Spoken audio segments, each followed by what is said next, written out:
Ni akak-akak abang-abang yang datang malam ni, berapa ramai mak ayah yang dah tak ada. Ada mak yang meninggal tahun 60, ada ayah meninggal tahun 80. Yang tinggal sekarang kita. Mak ayah dah tak ada. Tetapi pahala mak ayah masih dapat. Sebab tuan-tuan penghidup masjid. Abang-abang ni penghidup masjid. Mari semayang, mari kuliah, mari bersihkan masjid. Mak bapak nu cerah dalam kubur. Ni akak-akak ni, kuliah muslimat datang, kuliah asar datang, suami dia jaga, anak dia jaga, kuliah dia jaga.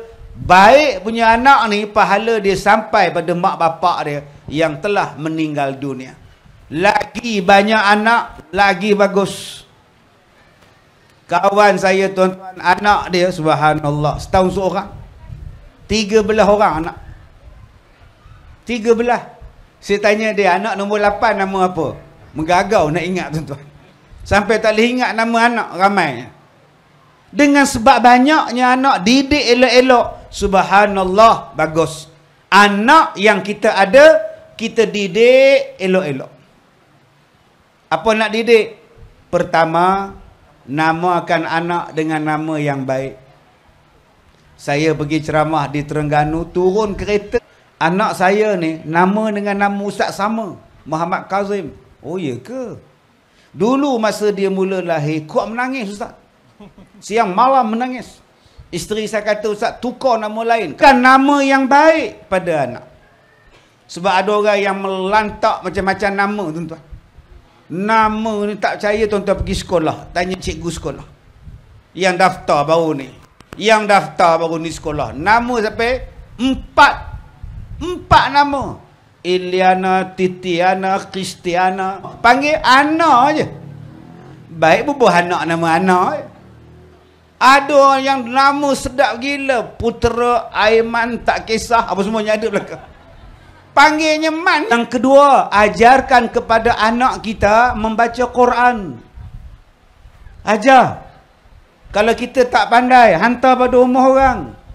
Ini kita hantar, kita ambil. Tapi untuk Quran, macam mana dia nak post pahala pada kita tuan-tuan kalau tak pandai baca Quran?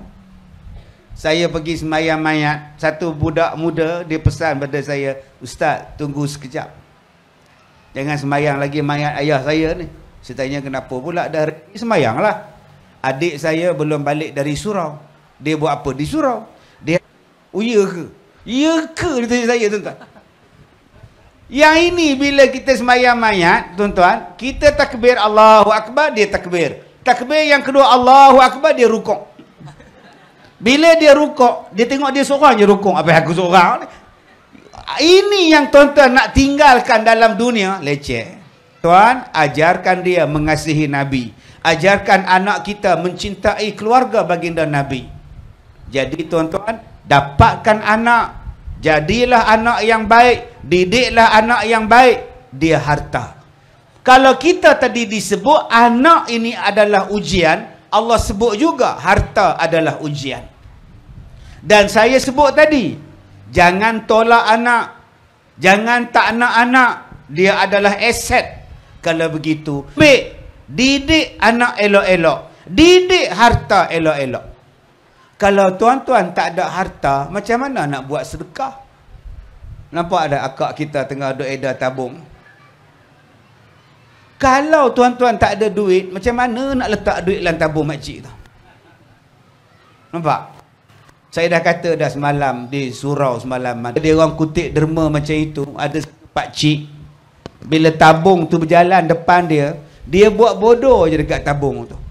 10 sen pun dia tak masuk dalam tabung tu. 2 hari lepas ceramah tu tuan-tuan, meninggal pakcik tu. Jadi akak-akak abang-abang kalau rasa nak meninggal, buat bodoh lah kat tabung tu insya-Allah. 2 hari nanti kita mandilah jenazah dia tuan-tuan. Jadi kalau rasa-rasa ni dia jadi harta yang paling bernilai. Kalau gitu, ambillah harta. Bimbinglah harta tadi. Didiklah harta tadi. Supaya harta kita tadi menjadi benteng kepada kita daripada neraka. Dengan jalan apa? Dengan jalan zakat. Wa aqimus salah wa atuz zakah. dirikan salat dan bayarlah zakat. Bukankah orang yang bayar zakat masuk syurga? Kalau tak ada duit, nak bayar zakat apa? Makcik-makcik pakailah barang kemas sampai ke ketiak gelang. Duduk di rumah pakai gelang mas ni sampai ke ketiak. Beratnya abang. Rantai ni pakai di tengkok sampai ke pusat panjang ni. Bila berjalan bongkok macam ni. Kenapa bongkok makcik leha? Berat rantai. Ui, banyaknya. Gelang kaki ni sampai ke lutut. Bila suami balik kerja, digoyang-goyang kaki depan suami dia. Dah tak gedah, dah tak gedah, dah. Banyaknya barang kemas kamu. Pakailah, tapi bayar zakat. Yang dilaknat, pakai, tapi tak berzakat. Abang-abang, tanah di sana 10 ekar, tanah sini 5 ekar, tanah sana 2 ekar, banyaknya tanah abang. Silakan. Bila ada tanah, ada kuasa. Tak ada tanah, kuasa tak ada. Ini nampak ni tuan-tuan. Sebab ada orang cakap, kita nak kuasa tanah. Kalau kau ada kuasa, tanah tak ada, kau nak buat apa? Sebab tu pemilikan boleh digadai, dijual ikut suka hati. Engkau nak memerintah apa? Tanah ni bukan kau punya. Kita menjadi berkuasa kerana kita ada tanah, kita ada wang, maka kita jadi berkuasa. Bila kita tidak ada wang, siapa nak hormat kita? Bila kita tidak ada wang, siapa yang nak ikut cakap kita? Orang tak ikut. Cuba tengok Amerika, dia ada kuasa, dia ada wang, orang takut pada dia. Tengok pada China, dia cakap besar, hebat negara China, kami kuasa besar, tidak ada kuasa yang boleh mengalahkan kami. Senang sangat tuan-tuan. Dia kata tidak ada kuasa dalam dunia ni yang boleh mengalahkan kami. Kuasa ekonomi, kuasa perdagangan, kuasa tentera. Kami ada tentera yang paling kuat, kata dia. Allah bagi tentera yang kecil je. Benda ni Allah Ta'ala sebut di dalam Al-Quran. Inna Allah la yastahyi an yadriba masalam ma ba'udatan. Dengan nyamuk dan binatang yang lebih kecil daripada nyamuk. Kamu kata kamu besar, kamu kata kamu hebat. Tak, kata Allah. Kamu tu nyamuk, malah lebih kecil daripada nyamuk. Betul tuan-tuan. Hari ni Allah hantar nyamuk dengan denggi, beribu orang mati.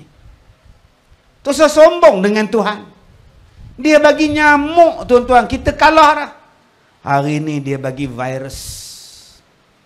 Dan orang tak tahu menatang apa virus ni. Tak dapat ubat lagi. Bila kena virus ni, tak boleh menapas. Bila kena virus ni, dia stop paru-paru. Virus apa? Entah, orang panggil dia coronavirus. Tak paksa-paksa Toyota Corona kena tuan-tuan. Nasib baik dia tak bubuh Toyota Corolla tuan-tuan. Subhanallah tuan-tuan. Ambillah harta jadi orang kaya. Tapi ambillah tanah tadi wakaf. Ni masjid kita berapa ramai yang wakaf. Silap-silap tanah ni pun tanah wakaf. Sampai sekarang orang yang wakaf tu dapat pahala dalam kubur. Cerah dalam kubur kak. Kak oi, kubur kita gelap. Nak cerah bukan dengan TMB. Kalau lah boleh cerah dengan TMB seronok. Petang masuk kubur, malam telefon TMB. Hello, jabat TMB ke? Ya, TMB cakap di sini, boleh saya bantu anda? Rumah makcik gelap. Di mana rumah makcik? Belakang masjid. Balik pagar masjid. Itu bukan kubur ke makcik? Iyalah, baru mati petang tadi, gelap. Agak-agak TMB datang, nak lampu tuan-tuan. Dia tak pasang. Yang nak mencerahkan kubur kita ialah jariah kita. Sadaqatun jariah. Sedekah jariah buat masjid. Ada yang sedekah jariah buat pipe air. Tiap-tiap kali orang berwuduk, dia dapat pahala. Ada yang sedekah jariah membayar bil air. Tiap-tiap kali orang berwuduk, dia dapat pahala. Subhanallah. Tapi kalau kita tak ada duit, nak jariah apa? Kalau tak ada duit, apa boleh jeria? Orang ada duit, dia bawa pisang makan. Pahala untuk dia. Dia belinya setandan pisang, letak dekat situ. Kita datang sembahyang Jumaat, duk buka je pisang. Tapi sambil duk buka pisang, sambil duk ngumpat. Pisang. Bawa pisang yang boleh dimakan. Dia bawa pisang yang boleh dimakan. Engkau bawa pisang tak boleh makan, buat apa? Ya mana faham? Tak faham sudah. Ngata pada orang. Bersyukurlah.